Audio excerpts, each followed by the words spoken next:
മുനമ്പം സമരക്കാർ പതിറ്റാണ്ടുകളായിട്ട് അവരനുഭവിക്കുന്ന ദുരിതങ്ങൾക്കൊടുവിലാണ് സമരം തുടങ്ങിയത്, പ്രത്യക്ഷ സമരത്തിലേക്ക് വന്നത്. ആ സമരം 44 ദിവസം പിന്നിട്ടപ്പോഴാണ് നമ്മുടെ മുഖ്യമന്ത്രിക്ക് ഓൺലൈനിലെങ്കിലും ആ സമരക്കാരോടൊന്ന് സംസാരിക്കണം എന്ന് തോന്നിയത്. അത് സംഭവിച്ചത് ഇന്നലെ വൈകുന്നേരമാണ്. പക്ഷേ ആ ചർച്ചയ്ക്കൊടുവിലും എവിടെയും എത്തിയില്ല എന്ന് മാത്രമല്ല, അവർ നിരാശയിലാണ് ഇപ്പോഴും നിൽക്കുന്നത്. അവർ വളരെ പൂർവാധികം ശക്തിയോടെ സമരം തുടരാൻ തീരുമാനിച്ചിട്ടുണ്ട്.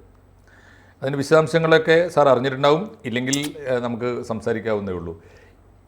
ആദ്യത്തെ കമൻ്റ് എന്താണ് സാറിൻ്റെ? അത് അവരെ പറ്റിക്കാണ് മുനമ്പത്തുകാര.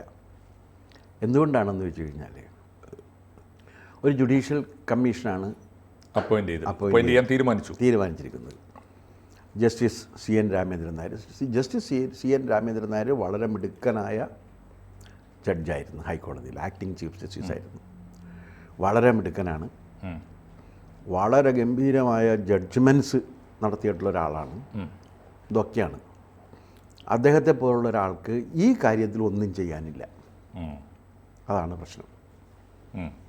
എന്താ കാരണം എന്ന് വെച്ചാൽ പാർലമെൻറ്റ് പാസ്സാക്കിയ ഒരു നിയമം അനുസരിച്ചിട്ടാണ് വഖഫ് ബോർഡ് നമുക്ക് ഇഷ്ടപ്പെട്ടാലും അല്ലെങ്കിലും പ്രവർത്തിച്ചുകൊണ്ടിരിക്കുന്നത്.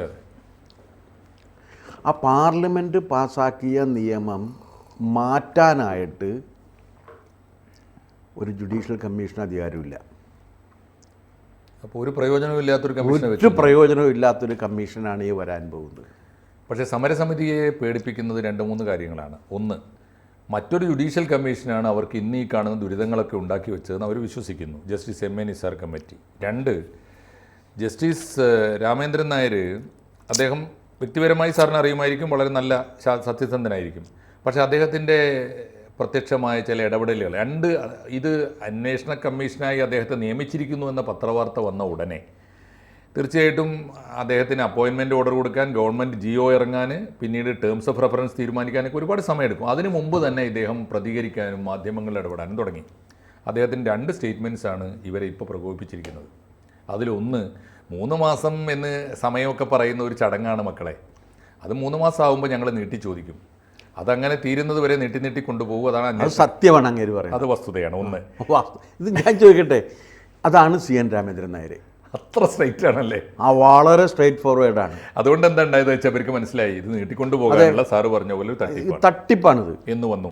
രണ്ടാമത് അദ്ദേഹം കാണിച്ച ഒരു അപകടമുണ്ട്, അതും സത്യമായിരിക്കാം. അദ്ദേഹം പറഞ്ഞത്, എനിക്ക് ടേംസ് ഓഫ് റെഫറൻസ് ഒക്കെ തീരുമാനിക്കാം. അന്ന് രാത്രി, അതായത് ഇന്നലെ രാത്രി മാതൃഭൂമി ചാനലിന് കൊടുത്തൊരു അഭിമുഖത്തിൽ ജസ്റ്റിസ് രാമേന്ദ്രൻ നായർ, ഒരാവശ്യമില്ല അദ്ദേഹത്തിന് ഇപ്പോൾ ആ ഒരു കപ്പാസിറ്റിയിൽ പോയി ഇരിക്കേണ്ട സമയമായിട്ടില്ല, പക്ഷേ അഭിമുഖത്തിൽ അദ്ദേഹം തുറന്നു പറഞ്ഞു. അദ്ദേഹം പറഞ്ഞത്, എന്നെ ഏൽപ്പിക്കാനിടയുള്ള ഒരു കാര്യം, അവിടെ പാർത്ത മനുഷ്യരിൽ അവരെ നിയമപ്രകാരം ഒഴിപ്പിക്കേണ്ടത് എങ്ങനെയാണ് എന്ന് തീരുമാനിക്കാനായിരിക്കണം എന്നെ നിയോഗിക്കുന്നത് എന്ന് അദ്ദേഹം പറഞ്ഞു. സത്യമാണത്, അതും സത്യമാണ്. സി എൻ രാമേന്ദ്രൻ നായർ എനിക്ക് പരിചയമുള്ള ആളാണ്, അടുപ്പമുള്ള ആളാണ്, നുണ പറയില്ല എന്ന് പറഞ്ഞാൽ ഗവൺമെൻറ് കൂടി അറിഞ്ഞിട്ട് അങ്ങനെ ഒരു, അതല്ലേ ഞാൻ പറഞ്ഞത് പറ്റിക്കണമെന്ന്. തനി പറ്റിക്കൽ, ചതിയാണ് ഈ ചെയ്യുന്നത്, വേറൊന്നും ഉണ്ടല്ല. അതിനകത്തൊരു ദുരുദ്ദേശമുണ്ട്. ആ പാർലമെൻറ്റിൽ അമെൻമെൻറ്റ് പാസ്സായി വരുന്നത് വരെ ഇത് നീട്ടിക്കൊണ്ടുപോകണം എന്ന ഉദ്ദേശം പിണറായി ഗവൺമെൻറ്റിനുണ്ട്. ഉണ്ട്. അത് മാത്രമേ പരിഹാരമാവുള്ളൂ എന്ന് അവർക്ക് അറിയുകയും ചെയ്യാം. അത് പറയുകയില്ല. അത് പറഞ്ഞു കഴിഞ്ഞാൽ വിപ്ലവം പോവില്ലേ? ഇനി ഈ നിസാറ് ഞാൻ കരുതിയ രീതിയിലൊരു നിസാരനല്ല.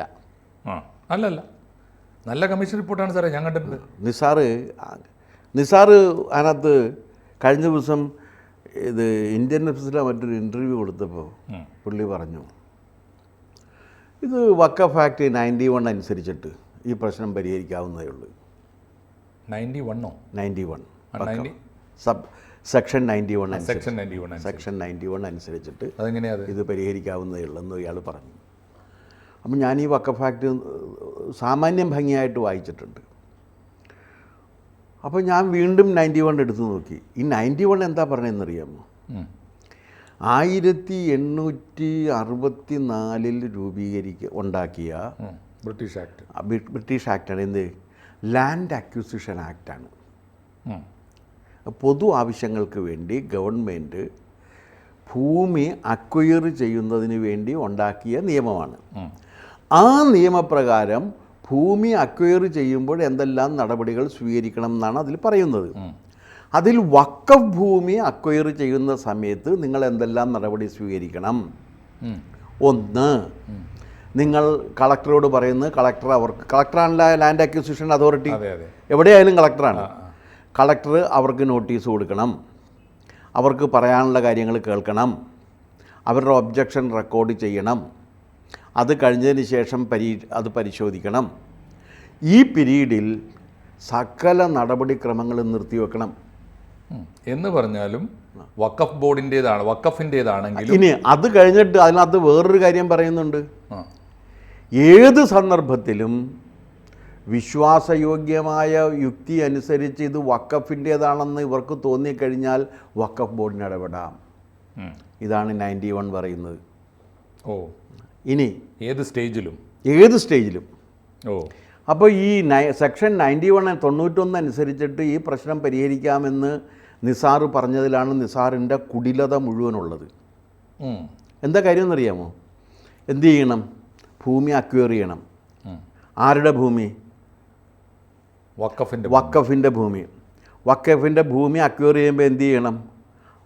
ഇപ്പോഴത്തെ പുതിയ നിയമം വന്നിട്ടുണ്ട്. ജസ്റ്റിസ് VR കൃഷ്ണയ്യരുടെ ഉത്തരവിനെ അസാധു ആക്കിക്കൊണ്ട് ഈ നമ്മുടെ ചന്ദ്രചൂഡ് വിരമിക്കുന്നതിൻ്റെ തലേ ദിവസം ഇറക്കിയ സുപ്രസിദ്ധമോ കുപ്രസിദ്ധമോ ആയ ഒരു വിധിന്യായത്തിൽ എല്ലാ പബ്ലിക് പർപ്പസിനും വേണ്ടി ഭൂമി ഏറ്റെടുക്കാൻ നിന്ന് കഴിഞ്ഞാൽ അതങ്ങനെ സമ്മതിച്ചു കൊടുക്കണമെന്നില്ല എന്ന് പറഞ്ഞിട്ടുണ്ട്.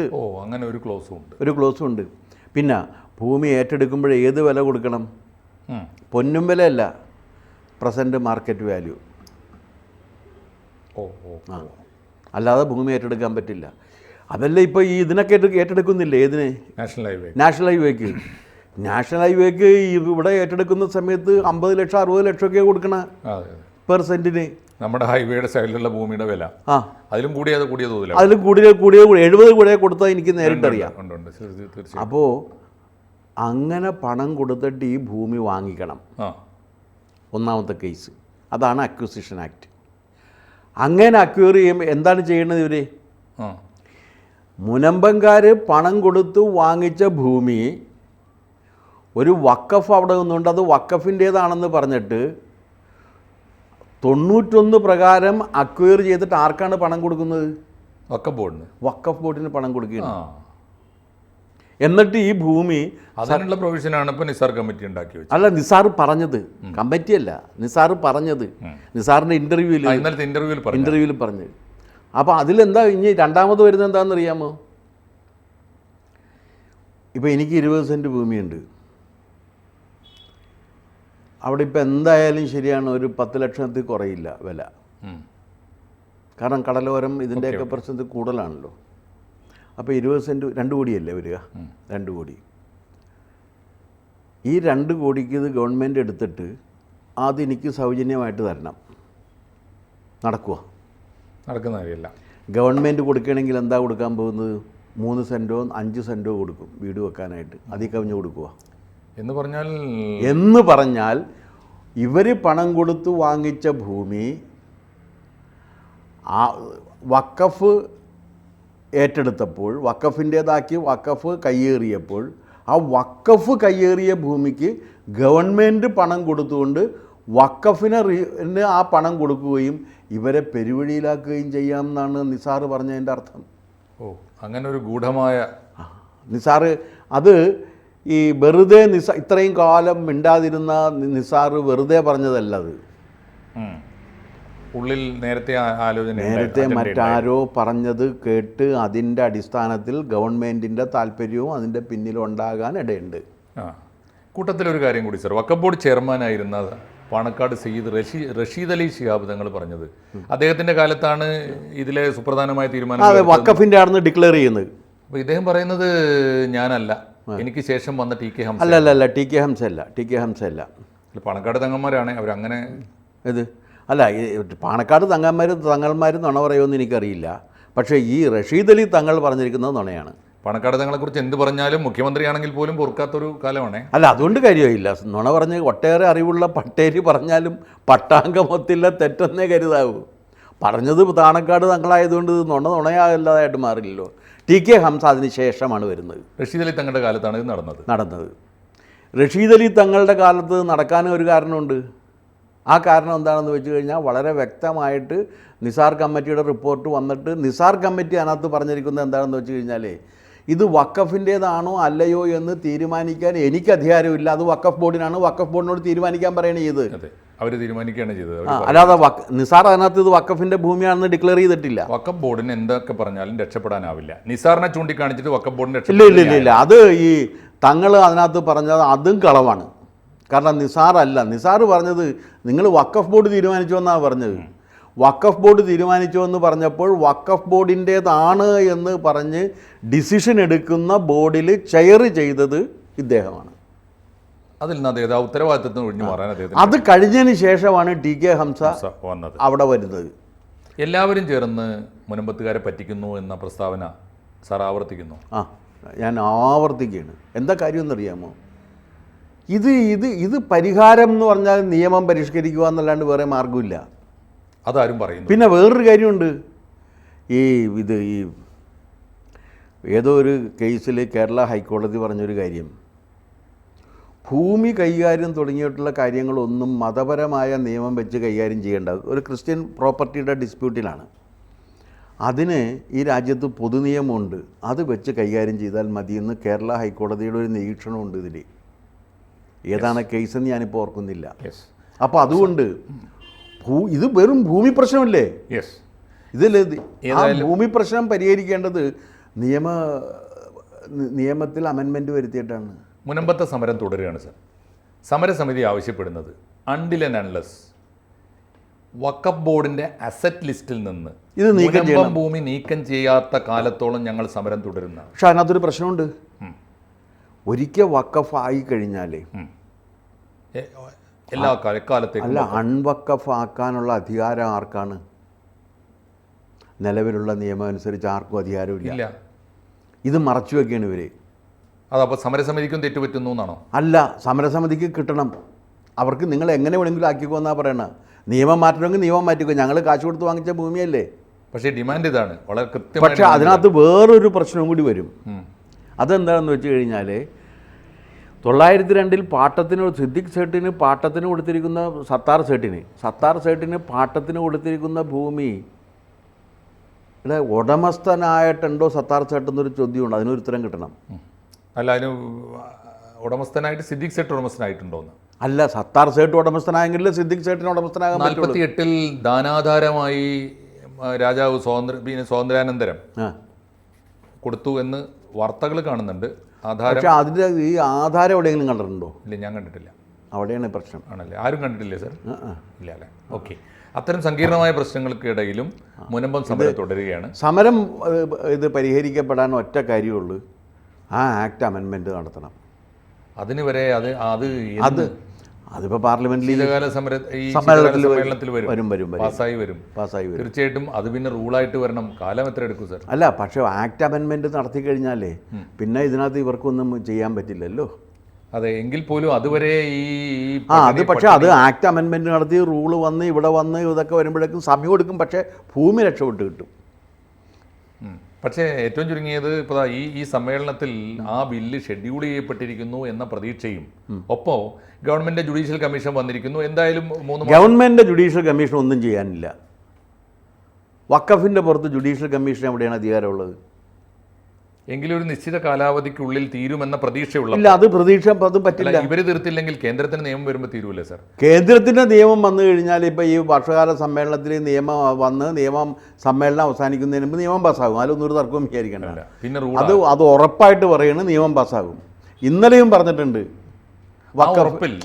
ഇന്നലെയും പ്രൈം മിനിസ്റ്റർ പറഞ്ഞിട്ടുണ്ട് വഖഫ് ഈസ് അൺകോൺസ്റ്റിറ്റ്യൂഷണൽ.